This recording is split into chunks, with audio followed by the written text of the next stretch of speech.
We trust the ground beneath our feet. We trust the soil to keep our secrets. And we trust the stone to keep our time. The entire history of the human race is built on a foundation of archaeological certainty. We dig, we find a pot, a bone, a tablet, and we place it on a timeline. We assume that the deeper we dig, the further back we go.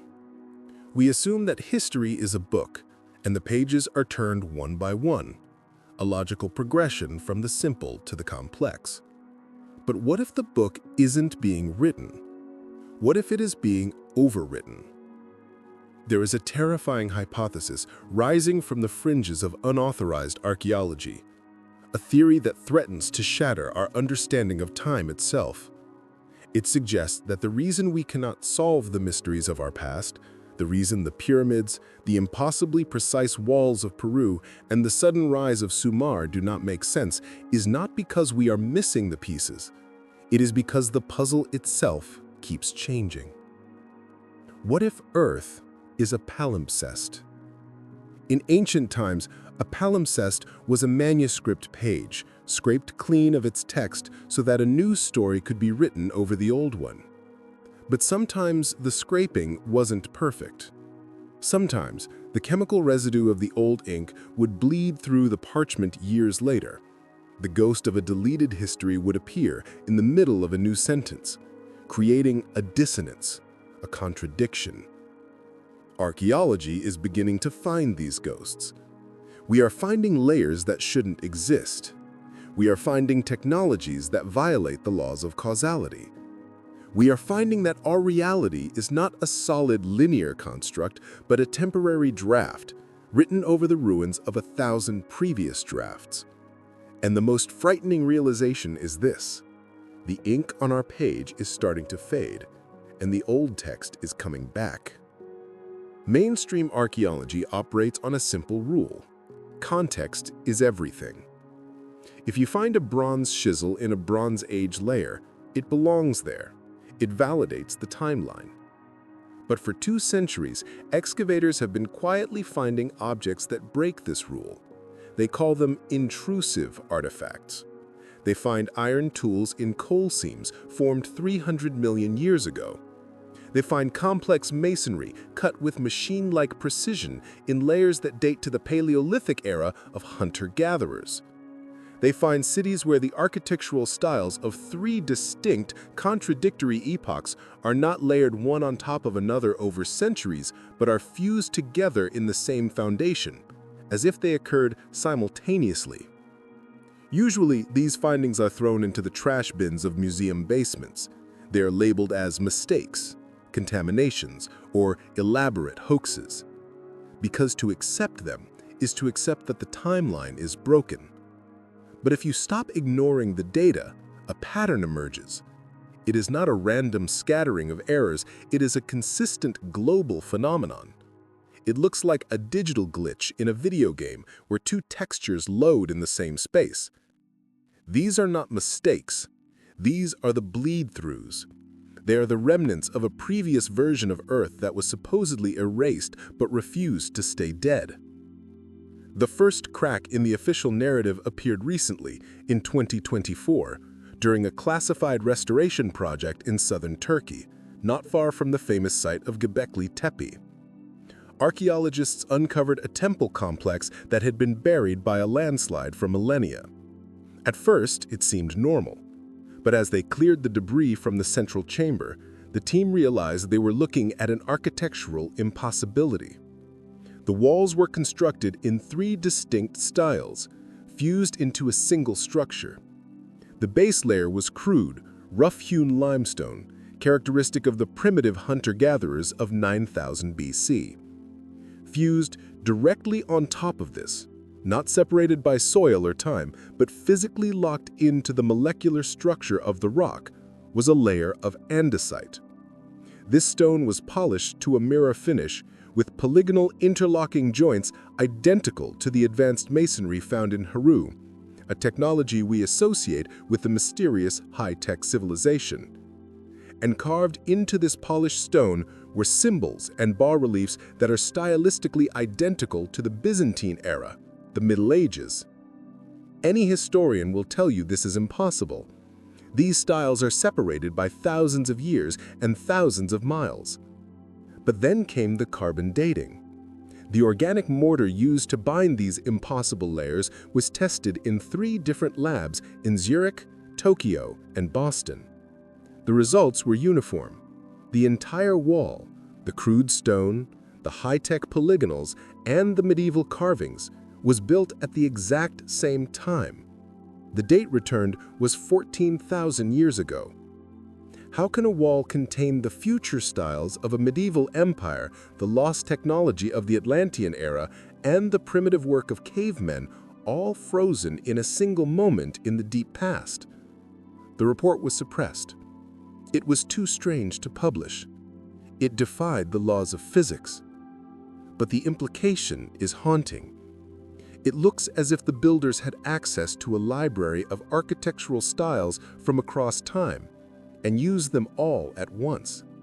Or, more terrifyingly, it looks like 3 different versions of history collided in this one spot and the matter fused together.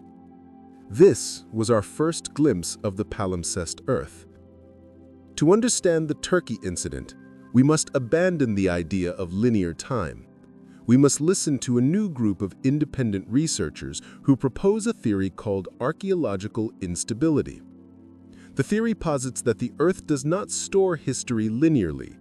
It suggests that the planet undergoes periodic resets, not just climate catastrophes, but reality shifts. Imagine writing a document on a computer. When you delete a paragraph and write a new one, the old data is overwritten. But if the hard drive is damaged, fragments of the old text might appear in the new document. The theory suggests that certain regions of the Earth are corrupted sectors. In these places, the mechanism that wipes the slate clean between civilizations fails. The delete command doesn't work perfectly. So when the new civilization, our civilization, begins to build, the ghosts of the previous reality bleed through. We find a wall that shouldn't be there. We find a tool that hasn't been invented yet. We find a map of a world that doesn't exist. We are living on a hard drive that has been formatted too many times, and the old files are starting to corrupt the new ones. This brings us to the second impossible case, the Carta Dissonanza.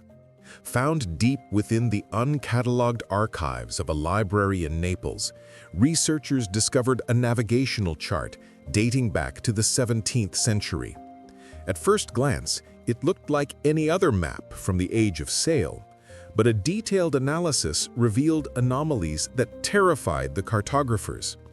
The map depicted the Mediterranean coastline not as it was in the 1600s, but as it appears today, adjusted for the sea level rise of the late 20th century.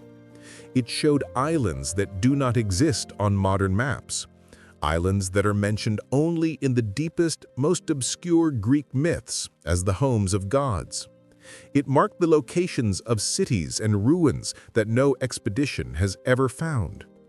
But the smoking gun was the geological model. The contours of the continents on this map matched the geological configuration of the Earth from 10,000 years ago, during the height of the Ice Age. No cartographer in the 17th century could have known this. They did not have satellites. They did not have sonar. They did not know about plate tectonics. And yet, the ink on the paper was authentically 17th century. This was not a forgery. It was a bleed-through. The cartographer who drew this map was not drawing what he saw with his eyes. He was drawing a layer of reality that was pushing through from the past. He was copying a signal from a previous version of the world. He was a human receiver for a history that had been deleted. The implications of the Naples map led explorers to the most remote corners of the globe, searching for the source of this signal. And in the frozen wastes of eastern Siberia, in a crater formed by melting permafrost, they found it. They found the zero layer. The expedition recovered an artifact unlike anything ever seen. It was a cylinder perfectly machined, made of an alloy that defied initial identification. Carbon dating of the soil around it placed it at 42,000 years old. Inside the cylinder, protected by a vacuum seal that had held for eons, were three things. First, fragments of a recording on a metallic foil written in a language that bears no resemblance to any known human script. Second, a stone plate etched with a map of the stars. But the stars were not in the positions we see today. They were in the positions they will occupy 10,000 years in the future. And third, a symbol, a complex, recursive geometric shape that would later be found on artifacts in Egypt, Turkey, Bolivia, and Japan. When paleochemists analyzed the cylinder's casing, the results were impossible. The metal was an alloy of titanium and microscopic crystalline structures created using a method of zero-gravity synthesis. This is a technology that we are only theoretically beginning to understand in the 21st century.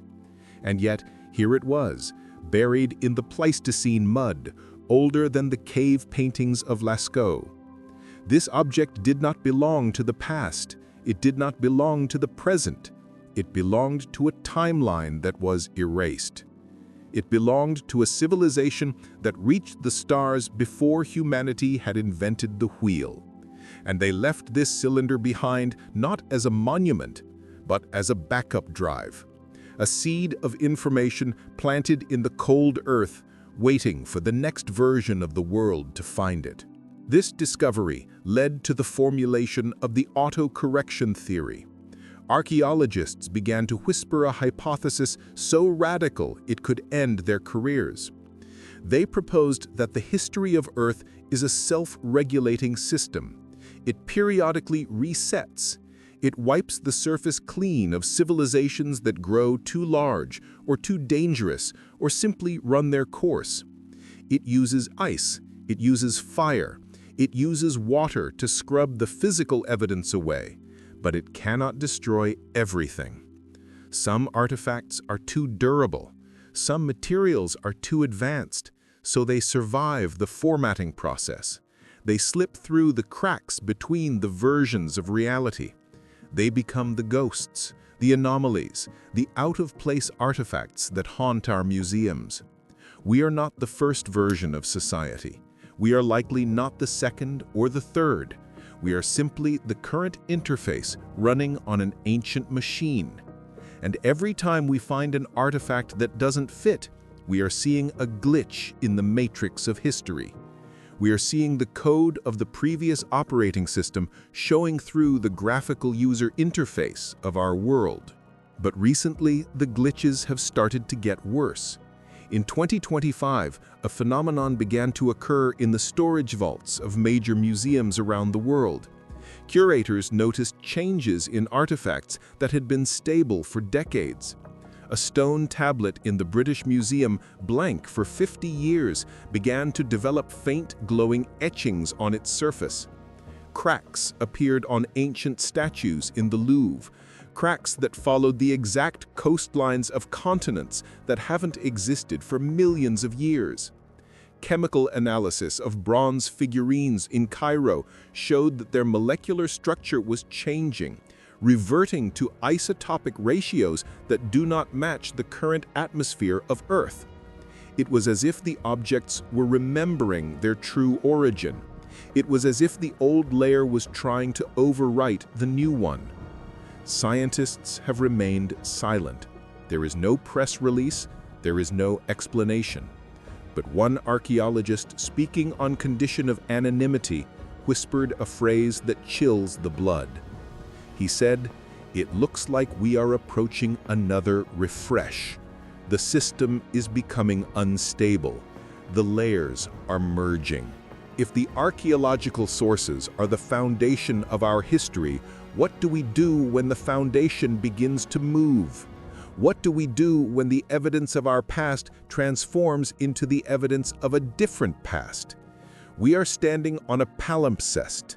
The ink of our reality is wet, and the hand that holds the scraper is getting ready to clear the page again. We search for the beginning of our story, but we should be watching for the end, because when the palimpsest is scraped clean, it doesn't matter how high your towers are or how vast your libraries are. All that remains is the blank parchment, waiting for the next story to be written.